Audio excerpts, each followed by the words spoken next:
We will hear first from Mr. Downer. Thank you, Your Honor. I have to say, this is an awesome, my 51st year practicing law, never been before this court. So thank you. Defining moment in my life. Oh, welcome to the Court of Appeals. Thank you, sir. You know, on behalf of Mr. Spivey, this is an interesting case, and I sat in the audience listening to the two prior cases. One of the major differences, they've had trials. We've never gotten a trial. A little background before I maybe touch on that, because there's no evidence. We've not had an opportunity to do any discovery. That having been said, here's kind of the factual background that would lead to an ultimate trial and evidence. Mr. Spivey was one of 3 individuals who worked at the Chitimacha tribe. Now, what's interesting, Your Honor, I never thought I'd ever have to be here to defend something on a tribe. In my other life as a legislator, I approved this compact in the early 90s when it came before the state legislature, subsequently amended several times. The latest, around 2000, I believe, with Governor Foster. Now, in all of those debates, discussions, and in all of the history and reading the compacts, the interesting thing was great effort was made to draw a delineation between state authority and Chitimacha tribe authority. Yet, the Chitimacha tribe depends on the state. In fact, in the modifications of the recent compact, which was attached, I believe, to opponents' appellee's brief, the state, or rather the tribe, while it's its own jurisdiction, with its own court system, its own appeal system, its own law enforcement, yet its law enforcement officers are also commissioned by the St. Mary Parish Sheriff's Office, where they're located. They get all of their lights, water, gas, electric, utility, and other public service items from the state through the parish. And when you go through that, you realize they're codependent. How do you draw that line? You draw the line by the facts. In this case, Mr. Spivey was the equivalent of a financial officer at the tribe. A distinction. He is a Louisiana citizen, not a dual citizen, member of the tribe, and a Louisiana citizen. Different sets of rules. But because he worked for the tribe, the criminal court system of the tribe has jurisdiction. An interesting fact is the prosecutor in the criminal for the tribal court just happened to be the assistant DA, who was also the prosecutor for the parish. ADAs in Louisiana, in many cases, are part-time or considered part-time employees and can have a private practice. So I guess his private practice was tribal prosecutor. That having been said, what happened under the compacts is Louisiana State Police do monitor the gaming. A $3,900 bonus was decided to be offered to the gentleman who had just been elected tribal chief. The person who came up with the bonus, Mr. Petroni, got a $350,000 bonus. That was equivalent to his salary as the manager of the casino. Well, the new tribal chief who used to work at the casino was a back and forth about how do we get our bonus. We want to give it to him, but he's no longer our employee. He's an employee of the tribe because he's the tribal chief. So they go to Spivey. Bottom line, Spivey is told write the check, but it wasn't. It was a direct deposit. Someone tells state police, we believe there's been some shenanigans. State police investigate and charge the three individuals, Petroni, a guy named O'Neill Darden, and Mr. Spivey.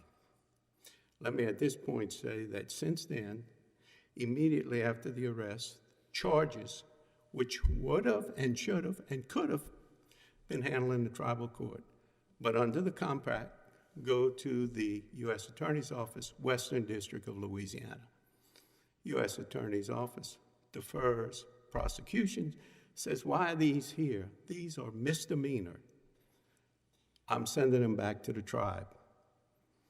Now, it's not into evidence because we haven't been able to get to that point. In the trial of Mr. Darden, the investigating officer, Louisiana State Police Trooper Michael Washington, found and used these words on page 176 of his testimony, which is not in the record, so I'm making an argument today, that the tribal resolution, see, they have a governing board, a tribal governing board. The tribal resolution ceded jurisdiction of the criminal matter to the local DA. Counsel, I don't mean to interrupt you. Yes, sir. But are you contesting the district court's conclusion that tribal immunity basically deprived the district court of jurisdiction? Let me address that, sir. Yes. There is three levels actually, of immunity. Exclusive immunity, conditional immunity, and a waiver of immunity. Now here, and I'd use that argument by analogy, status of forces agreement that the United States military uses. In a foreign country, the military retains jurisdiction over their soldiers. But by agreement, they can waive it by letting the local government or the local state prosecute or handle an infraction of their laws. Well, here,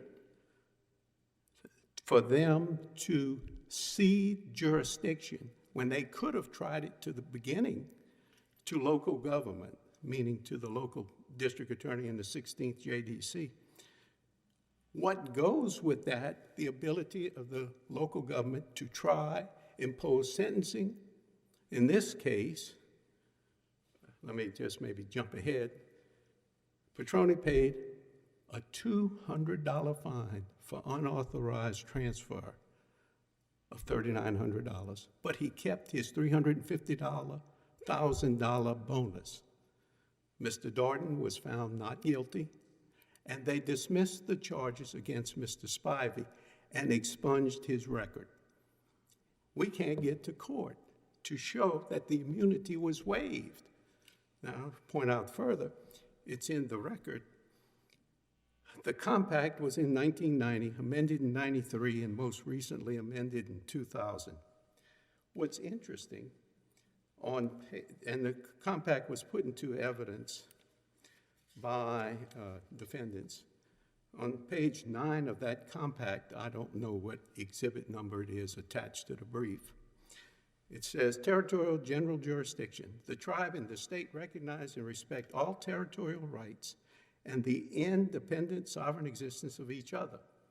Then in line 2, it says, accord to the fullest mutual respect the legal institutions and cultural traditions of the tribe and the state, insofar as they are consistent with preserving and protecting the health, safety, and welfare. As mutually agreed in this compact, shall have all necessary concurrent jurisdiction for the protection of the public and the tribe. If I can prosecute you and lock you in jail, and I shouldn't I have the right to question that? They don't have total immunity. And that was evidenced in the negotiated treaty on page 33, which calls for the tribe to maintain comprehensive general liability and workers' compensation. So here is Mr. Spivey. Had he been hurt in the casino, covered under workers' comp, mandated. all sorts of liability such policies shall maintain ample liability, property goes on. What's interesting, what if you, sir, Your Honor, went to that tribe and slipped and fell in the dining hall? You can't sue them for that if they were negligent? You can, because each policy of insurance, remember Louisiana is a direct action state. Each policy of insurance shall contain or be deemed to contain an exclusion that the insurer or the insured shall not be entitled to make any claim of sovereign immunity. And it goes on. Well, if we in the compact insisted you maintain insurance for your protection of citizens, it should apply here.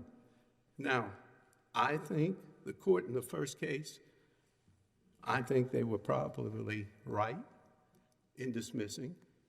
But in the second case, then they say sui sponte. My training in the military and in the legislature means, and I could be wrong in law, sui sponte means on your own motion, your own volition. Here, defense or appellees have argued all along it should be dismissed with prejudice. Well, you can't dismiss something with prejudice if we've never had our day in court. Now, if they're So, counsel, what is it that you're contending? I'm having a little difficulty following you, just to be candid, because if your argument is that the district court had jurisdiction and the immunity was waived, or you wanted to prove that or litigate it, I mean, then the motion to remand would have been properly denied, right? In other words, it's not. Yes, you sir. asking for a remand to state court, or are you asking for the district court to have kept the case?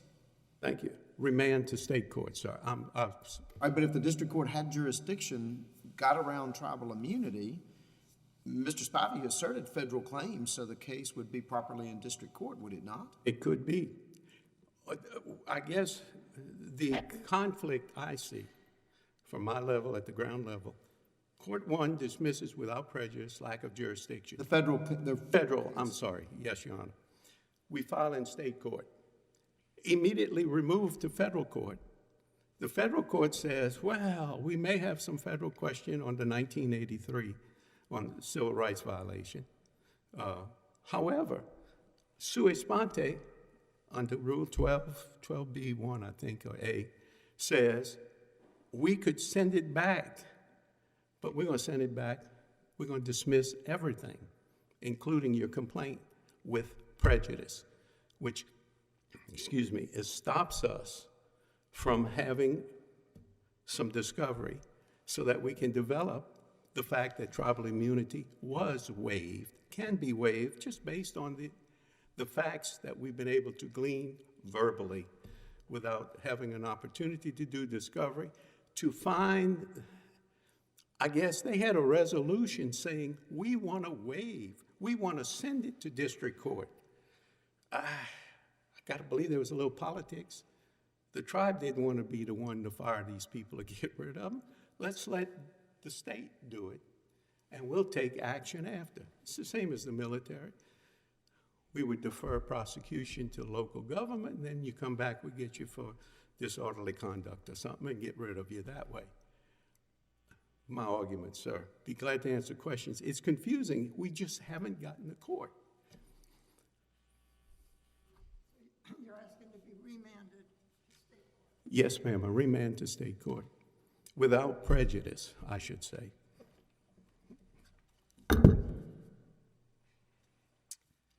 Mr. Nichols. Thank you, Your Honor.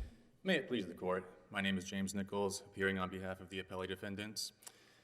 First, I want to point out that counsel's discussion of the substance of Mr. Spivey's claims is irrelevant to the issues on appeal here. The application of sovereign immunity is not in dispute, not on appeal. There are two issues on appeal. First, did the district court abuse its discretion by dismissing the action with prejudice after dismissing an identical action and after the plaintiff did not propose any cure to the pleading defects in the face of repeated challenges? Secondly, did the district court err by denying a motion to remand the entire action to state court, where the district court was exercising mandatory federal question jurisdiction over the action. I'll address these in turn and show that fundamental procedural principles not only justify the district court's decision, but effectively compel it. Starting with the issue of dismissal with prejudice, the only issue is the application of the with prejudice designation, and we're simply asking the court to hold that when a plaintiff has exhausted the possibilities for proceeding with the claim in the district court, that the district court can dismiss that action with prejudice, even if it does so sua sponte, and the basis for dismissal is tribal sovereign immunity. And we've got three primary arguments to support that decision, or our request here. First, Mr. Spivey seeks dismissal without prejudice, but the primary meaning of without prejudice is that the claim cannot be refiled in the dismissing court. Now, based on the papers and the status of this appeal, there's no dispute that the claim cannot be refiled in the dismissing court, so it would really not be appropriate to characterize the dismissal as without prejudice. That would not be consistent with the substance of what happened. Secondly, we can be confident here that the possibilities for proceeding in the district court have been exhausted. Mr. Spivey admits as much in his papers before this court and below. But even if we didn't have the benefit of that concession, the best case rule is available to guide the court's determination of whether or not the plaintiff has exhausted the possibilities of proceeding in the district court. And in this case, we do have those circumstances. Mr. Spivey insists on proceeding with his action. He doesn't quite insist on the adequacy of the allegations, but he insists on proceeding. So that aspect of the best case rule is satisfied. And he absolutely has refused to amend or even propose amendments to cure the pleading defects.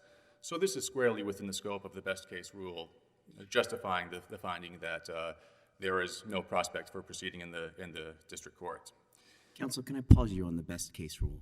Yes. The best case rule is about pleading defects and a 12b6 problem, right? So if a plaintiff comes in and says, here's my allegations against the defendant, I think the defendant did X and Y and Z, and I'd like to recover, and turns out that they omitted an allegation that would fail to state a claim, then you can point that out in a 12b6 motion. They can amend or not amend, and if they fail to amend, then they put forward their best case and they lose. That's, I think, an absolutely fair statement of the substance of the rule. I would only suggest, Your Honor, that it is not necessarily limited to the 12b6 context. I mean, I think that's where it appears most often. But if we trace the development of the best case rule, we rely heavily on the Carver case, obviously. But going further back, I think it first appeared in the Jacques decision, an immunity case itself, and following that line, even in Carver, I don't read the case as indicating that the best case rule is limited to 12b6 motions, and then it could be applied in an immunity context. Indeed, Carver itself was an immunity case, and the reason that dismissal without prejudice was warranted there is because the court made explicit findings that there were ways to cure the pleading defects. That was expressly brought forward in the Fifth Circuit's opinion in that case. Why do you think well, actually, maybe I shouldn't even assume it. Do you think that the district court was correct to dismiss the first case without prejudice? Well, Your Honor, I can certainly understand the rationale for the decision. We obviously had urged the court to dismiss with prejudice because we argued that the possibilities for proceeding in the district court were effectively exhausted in that first case. Now, I think it was certainly not necessarily inappropriate for the district court to exercise some restraint there and at least allow the opportunity for the plaintiff to come forward with proposed amendments to cure the defects, but that did not happen. Mr. Spivey absolutely had a chance to do so, and he did not. Well, let me ask it this way. Do you believe that the tribe is entitled to tribal sovereign immunity? Yes, Your Honor. Do you believe that tribal sovereign immunity is a jurisdictional defense? I would characterize it as quasi-jurisdictional. And the reason for that, this is something that has been brought out a lot in cases from the 9th and 10th Circuits where tribal matters appear more frequently. And I say quasi-jurisdictional because in a lot of respects, tribal sovereign immunity is a substantive defense. If we compare it to a pure jurisdictional question, say federal question, a complaint that comes into the court on the basis of federal question jurisdiction but doesn't actually raise a federal action could be dismissed sua sponte. I mean, there's no need to wait for anything on that.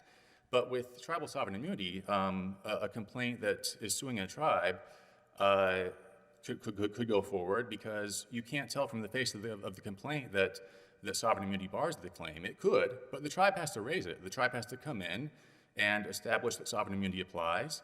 It has to counter any arguments that there was a waiver of sovereign immunity. Not only that, it has to counter arguments that Congress acted to abrogate sovereign immunity. And even if you get through all of that, the tribe was likely still going to have to contend with arguments that individual capacity claims against the individual defendants are barred. So it's quasi-jurisdictional in the sense that once immunity is established, the court can't exercise jurisdiction over the case. But it's a fairly long road in many cases to establish sovereign immunity, which is a major part of my practice. So I'm quite familiar with that road, Your Honor. Given your intimacy with it, I take it that your view is that tribal sovereign immunity is different than state sovereign immunity, because our court, in cases too numerous to count, and the Supreme Court, in cases that we could count but I haven't, has said that state sovereign immunity can be raised sua sponte. In fact, must be raised sua sponte, especially in a case like this, where the sovereign entity is sued eo nomine. I can look at this complaint and I can see that the Chitimacha tribe is sued in its name, a suit against the state of Texas, the state of Louisiana, the state of Mississippi. I can do exactly the same thing, and it is my obligation as a jurisdictional matter before asserting judicial power over a case to dismiss it. So your view is that tribal sovereign immunity, because it's somehow less than that, doesn't require the same thing of me? Not less than, but different. And What's your authority for the idea that it's different than state sovereign immunity? Well, first of all, tribal sovereign immunity has its origins pre-Constitution. State sovereign immunity. Yeah, but that's correct too. But state sovereign immunity, at least to some extent, is part of the Constitution. The states joined to form the Constitution, and it's secured by.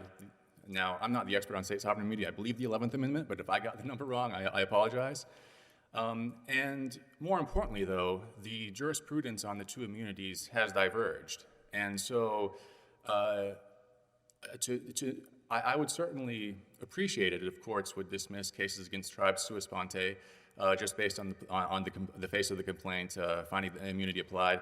I've not encountered that, and I am unfortunately not aware of any support for that. Well, then, for the sake of discussion, why don't we just stick with what the district court said? Okay. So I'm looking at page 122 of the record, and the district court says there's no jurisdiction, so I'm not reaching the questions of whether there's a cause of action. Right? It says this court makes no finding as to whether plaintiff's claims are argued by the defendant or time barred, or whether they fails to state a cause of action. So it's a jurisdictional dismissal. Yes, Your Honor. So what would be your best case for the idea that on a jurisdictional dismissal, a district court could dismiss it with prejudice? Well, Your Honor, for that I would turn to what does with prejudice mean, or what does without prejudice mean? Now, I hate to take a circuitous route here to answer the question, but I think that it really requires addressing that squarely. And as the panel I'm sure knows, I'm certain the panel knows, with prejudice and without prejudice are not defined by statute or rule. Mr. Spivey doesn't suggest a definition, but we can look to Justice Scalia's decision or his opinion in the Simtek case for the unanimous court, and he did get into the details there. The primary meaning of without prejudice is that it's without prejudice to refiling in the dismissing court. Now that would be... Or in the proper court.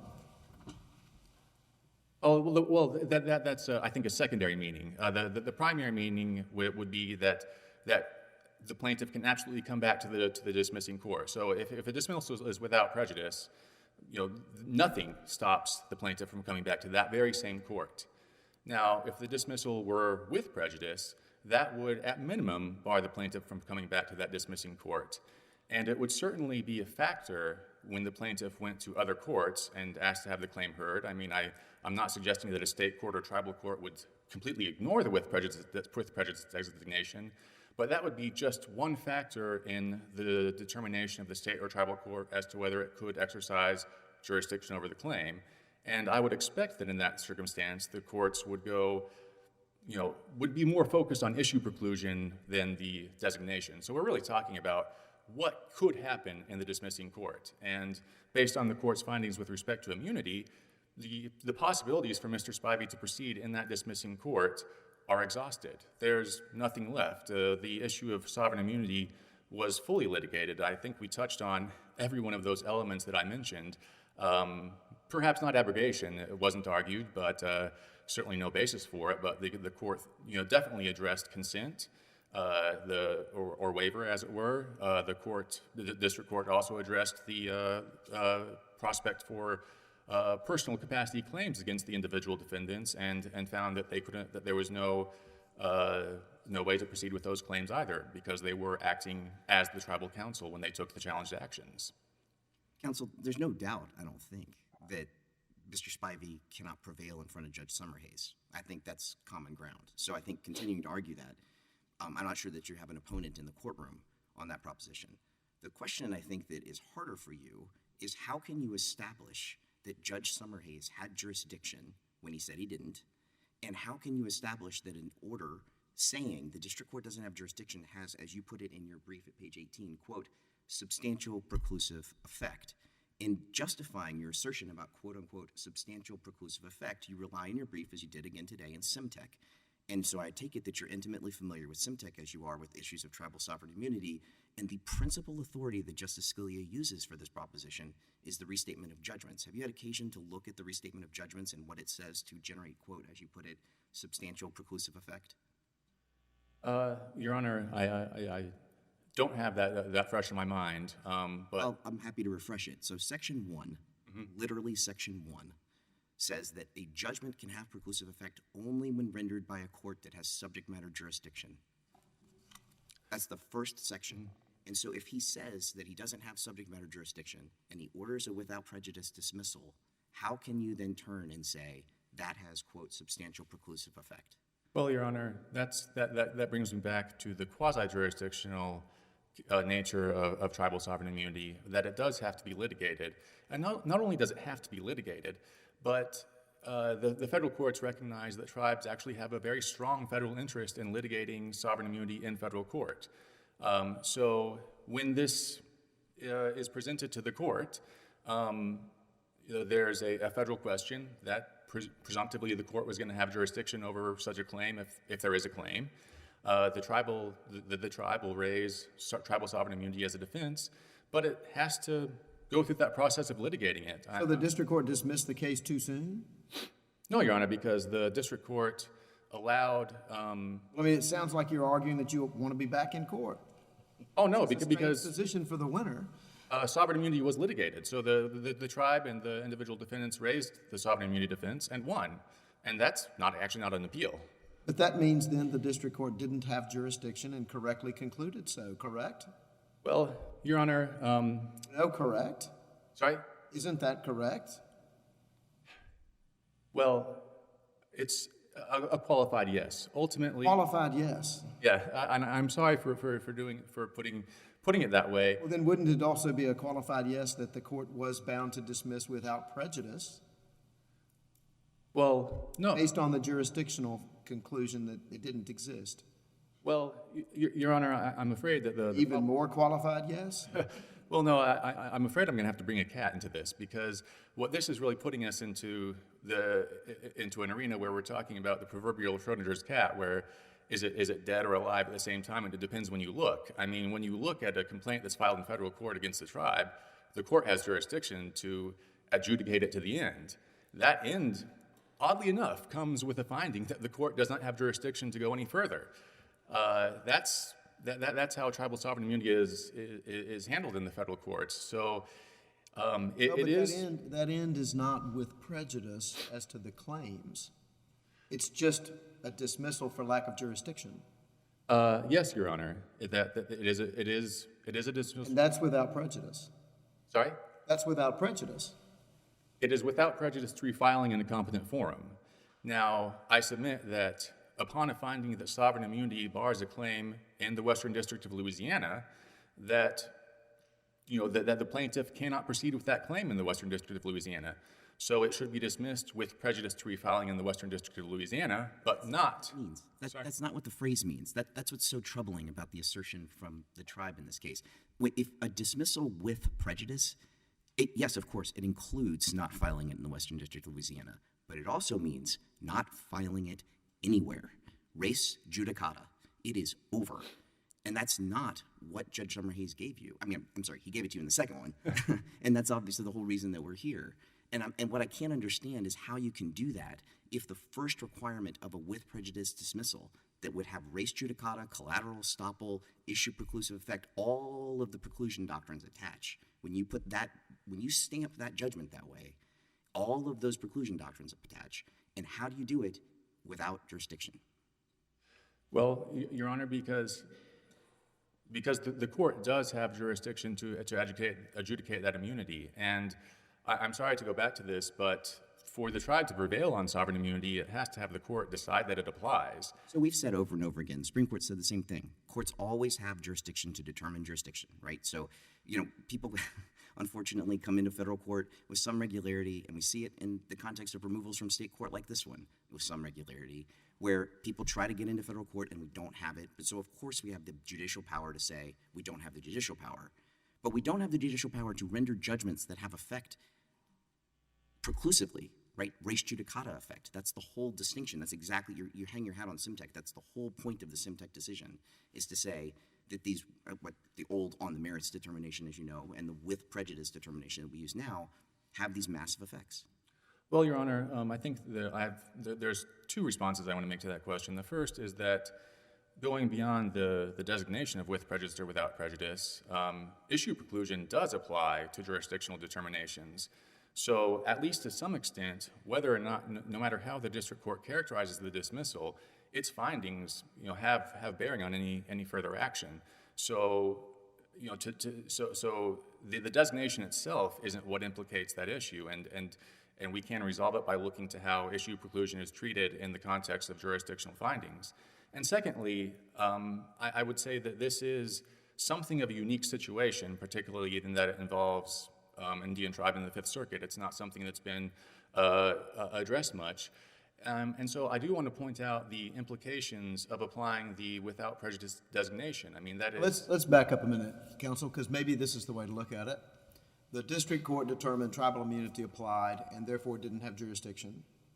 Why then wouldn't it have properly granted the motion to remand and sent it back to state court per section 1447C? Well, because, Your Honor, the action involved federal causes of action, and the district court cannot remand a federal question. But if it found it lacked jurisdiction over the federal causes of action because of immunity, would it not have sent the rest of the case back? Your Honor, if Mr. Spivey had asked for the claims to be separated, that would be an option, but that was never put forward to the district court. We would have opposed it and argued that principles of that the federal law issues dominated, that the parties had invested resources in litigating. If the federal claims were dismissed and all that were left were the pendent state claims, don't remands of those kinds of things happen all the time? They do, Your Honor, but in this situation... Why wouldn't that happen here? Because the court had adjudicated a matter of federal law that barred those state law claims from proceeding, and the federal court was in a position as good as or better than a state court to apply that to the state law claims. There was no issue unique to state law. In fact, it was an issue unique to federal law that precludes those state law claims from going forward. The statute says, 1447 says that it shall be remanded if the court lacks jurisdiction. Yes, Your Honor.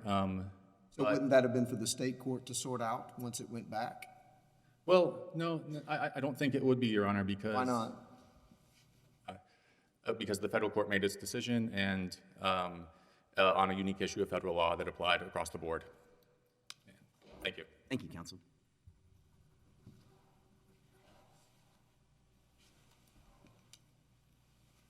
Mr. Downer, you got 5 minutes. Your Honor, Your Honors, Mr. Spivey is entitled to his day in court. The issue was exactly, one is we lack jurisdiction, we dismiss without prejudice. If you lack jurisdiction in the second one, which, by the way, we did, we filed in state court because there are state issues here. If there were not issues under the state law, this compact wouldn't be this lengthy and have exclusive language requiring the tribe to carry insurance and all kinds of things to protect non-tribe members or anybody who are in the other thing. Now, we would not be here had when the federal government, the U.S. Attorney's Office in the Western District, sent the charges back to the tribe. Had the tribe tried them in tribal court, it's over.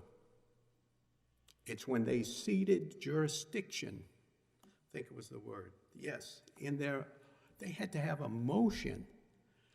You cede jurisdiction to try them criminally in a criminal court state, the other sovereign that you have a compact with.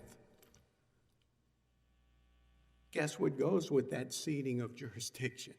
The rights of the defendant to assert a defense and to take the appropriate action if successful on that defense. And that's all we're asking for, our day in state court, since they moved it over there.